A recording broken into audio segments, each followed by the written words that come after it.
Fine, huh?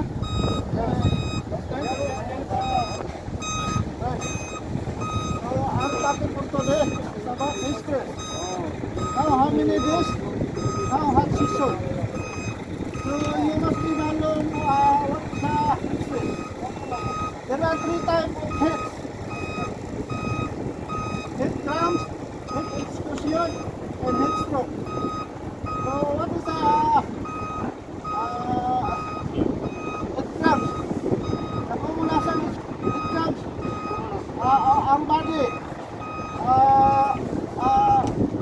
removing salt. Not only our body have sugar, but also have salt. So remember,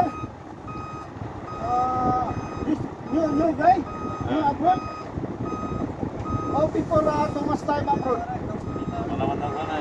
Thomas time, huh? Before hot season. So you drinking bottle have salt small, huh? Yeah. See? So you advise to put salt after drink to avoid heat cramps. Okay? Number 2, head excursion. It's the result of dehydration. Papi dehydration like this. Papi. Too much perspiration. Our water out our body. That is dehydration. So always drink water. Also break. Always, huh? During hot season. Number 3, heat stroke. It is a high temperature of our body.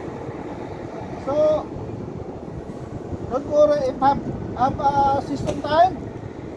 There is a ratio. 20 minutes work, 10 minutes rest.